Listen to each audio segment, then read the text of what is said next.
What's up, everybody? It's the American Pikey here. It is September 30th, 2020, the day after the first debate.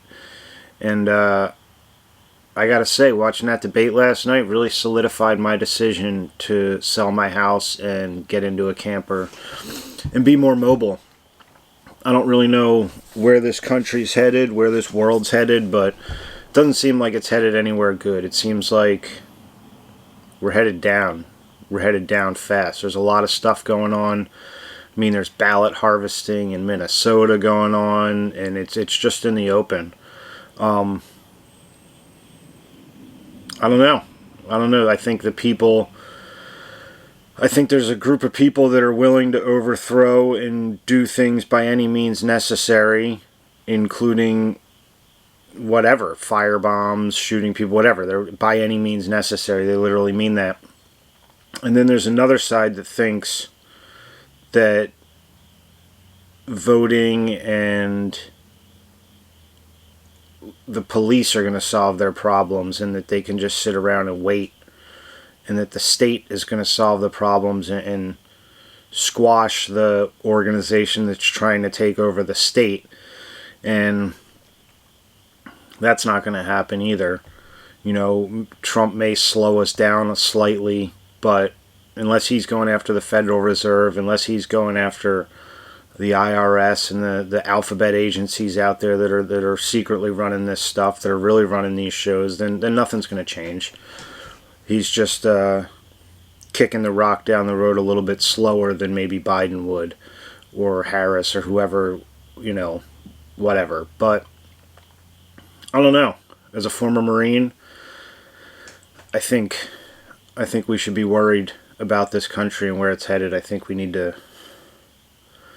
it's real important that you're able to take care of yourself, and especially for the necessities of life.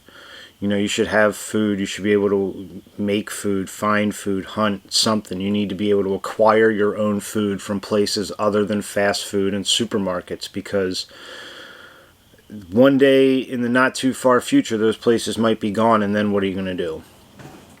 And if you do have food, if you do have the means to produce food, or that stuff, then you better have the means to defend it, because the people that aren't doing anything, that don't know how to get food, are going to come to you looking for food. And if you can't stop them, then they're just going to take your food. And then where are you?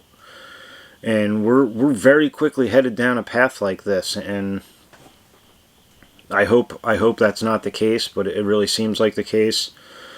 The presidential debate last night was kind of a shit show. It was, they were talking over each other. They were, some people, Trump made good points. Biden didn't make many points at all. There was a lot of personal attacks going on.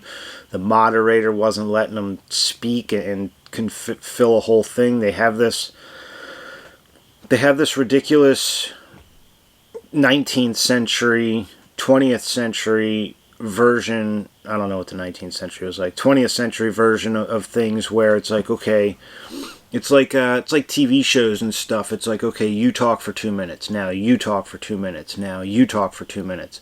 And now you get a minute and a half to rebut, and that's it. And as soon as you hit that minute and a half, you stop and it's done. Well, I don't know what Chris Wallace in Fox News or NBC or CBS or any of these people think, but that's not what the American people want. The American people want something like a Joe Rogan type debate, where it's those three sitting in a room for 4 hours, and Joe Rogan asks a question, and then maybe Donald Trump takes 15 minutes to talk about it, and maybe Joe Biden only has a 2-minute response, and then maybe the next time Joe Biden has a 15-minute speech on whatever it is, and Trump has a 10-minute response or 20-minute response, whatever. It's not like this. It's a debate. The point of the debate's to get the ideas out and tell us what you're going to do. It's not about doing it in 2 minutes. 2-minute spurts. You can't. How are you going to tell people how you're going to run a country in 2 minutes? I want to see Chris Wallace do this to the CEO of, like, Apple or Microsoft or someone and grill them on these really complicated questions about about the nuances of running their business, and then give them a 2-minute window to explain all of it. And they can't do that. That's not how it works. Complicated ideas take more than 2 minutes to talk about. I've already been going for 5 minutes here. But to wrap it up, the presidential debate last night solidified my decision to move into a camper and consolidate and get rid of all my debt. And everything I own will be with me. Everything I won't have any debts, and that's going to be a great feeling, because regardless of who wins this election, in my opinion, things aren't going to be great forever. Let's say the people on the right are correct and Trump is the savior. Well, he's only got one more term left. And if the right is only one win away from losing the whole country, well then it's safe to assume at some point the left is going to win again. So if they're only 1 point away from winning, and they're only one election away from winning, then what are you going to do? Trump's not your answer. He's only your answer for a short amount of time. So, I don't know. In the end, we need to start thinking about our own personal economies and start developing new systems of functioning and trade and finance and everything else, and work within local communities versus right now. Here's our problem, is we're dependent on things like healthcare, food, energy, all those things. We get those things which are main requirements of life. Waste management, these are like crucial, critical requirements to staying alive, especially in the 21st century. And we get all of those services and products from governments and corporations that operate at the national and global level. We need to stop getting things from national and global corporations and start buying them more locally, or acquiring them more locally, or producing them more locally. We can't keep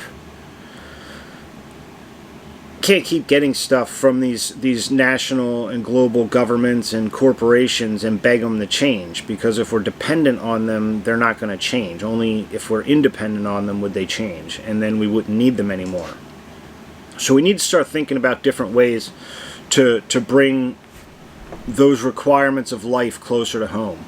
And so if you can think of any of them, leave them in the comments below. Talk about what you do to localize your economy more versus globalize it. Everyone's talking about, see, there's global consumers. A global economy is full of consumers, and a local economy becomes full of producers. So we want to make local economies full of producers, not global economies full of consumers. So that's kind of what I kind of want to work on. Obviously, I'm sitting here on a nice camera talking about it, so obviously there's some level of things that are happening and that have to come from a global level, but not necessarily the basic requirements of life. Anyway, I've been going for a little bit now. That's my rant this morning.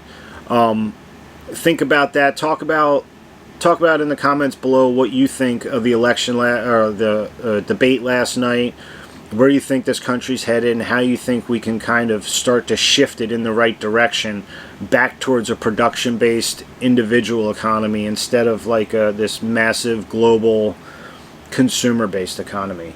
Make sure you hit the subscribe button and click the bell below so you get notifications about my next videos, and I'll see you next time.